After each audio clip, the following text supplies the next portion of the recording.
Good evening, everybody. Welcome back to Brown's Rod and Custom. So it's about 8 o'clock at night. Been running around with my wife most of the day.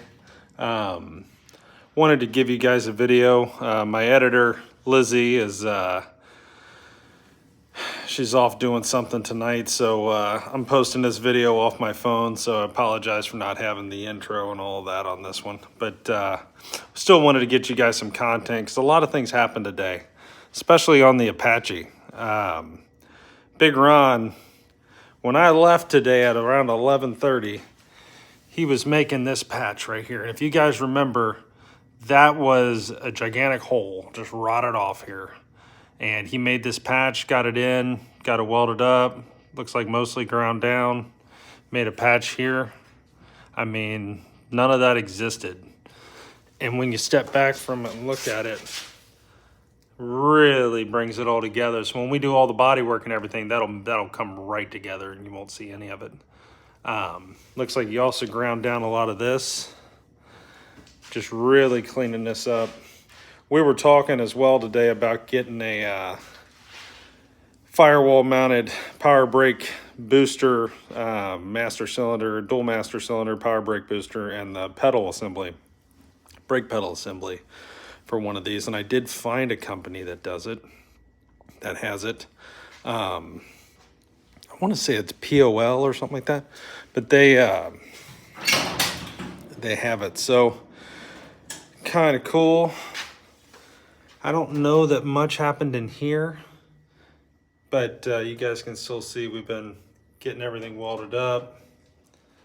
And this panel is ready to get welded in. He made that patch. Now I'd assume tomorrow he'll be making that patch right there.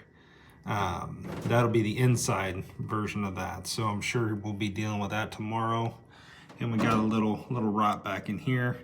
We are doing away with the vents, just because they're nasty. But I still don't want a bunch of rot sitting there just to keep growing. So we'll take care of those tomorrow. And yeah, guys, we're just keep on keeping on here. Now we still have to weld up some things. This hole here, where I believe it went down to the brake master cylinder, which used to be on the frame here. This is where you would fill it up, I believe, or at least access it. We're gonna weld that up. That steering hole there, we're gonna finish welding that up. We got a bunch of holes on the firewall to deal with. But I think the firewall will be a little later. But we're getting somewhere, guys. I mean, none of this is easy. All of this takes time.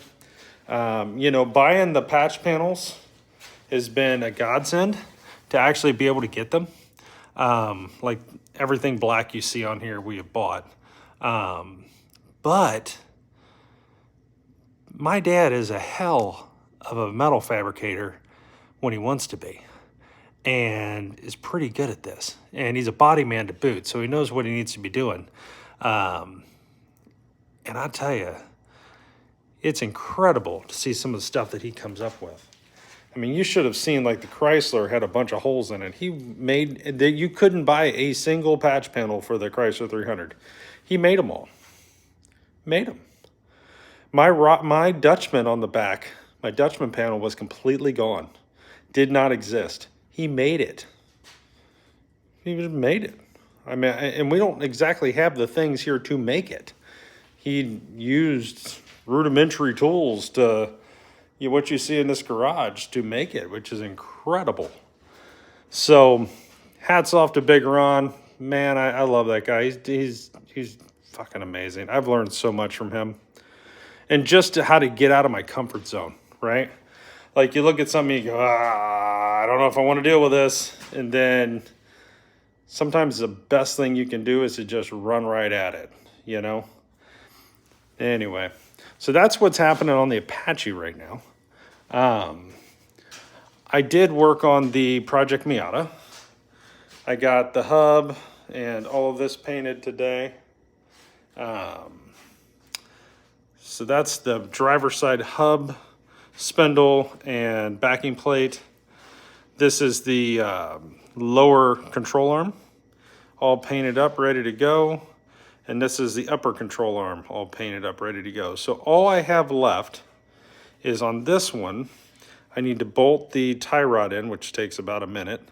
Bolts in here and in right there, there and there, and then it's done. And then I need to push in the new bushings, the urethane bushings here and here. And then same thing here, I need to push in the bushings. And then this can go on. So really happy with how all this is turning out. I think his little Miata is going to be pretty slick. And really, I mean, the whole point of this is to try to save it. Like, I don't want all this stuff rotting away, right? And that's why I'm going to the length that I'm going as far as pour 15 and rust treatment and undercoating and all of those things. I'd like this car to last for this guy. So, you know. But yeah, guys. So we're getting somewhere. I got to pull the thing in. It's sitting outside the door. But I pulled up and I was like, why is the thing outside? Then I thought about it and I went, he did something. And I came in here and I saw this and I went, yes, that's huge. So, you know, when you figure we're trying to get this cab sturdy, right, to where it's not moving, there's no flex in it, it's a solid deal. And it was pretty rough. I mean, I have all the sheet metal that came off of this so far, the rotted, rusty sheet metal, sitting on our utility trailer in the side yard, and it's a pretty good pile. And when you start looking at that, it's like, damn, okay, this cab was a lot rougher than I thought it was, you know. But, you know, to be able to get these panels and stuff, I mean, and relatively cheap. I mean, you know, I probably bought more than I had to have, but, you know, wanted it to be right. But, yeah, I think we've got just under $1,600 in patch panels. But that's all of it. So, you know, that's not terrible considering what we're saving. I mean, this is a very popular, very cool truck, you know. So, anyways, guys, I'm going to leave you with that. But I just wanted to show you this, let you know we're still working on it. Uncle Billy Bob, congratulations. You and Pee-wee on your purchase of your Bauer surface conditioning tool. You're going to love it.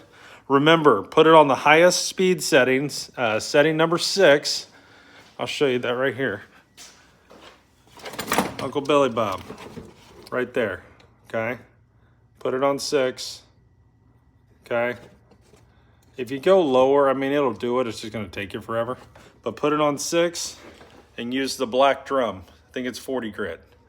That's the one that's going to take the paint off and do this, okay?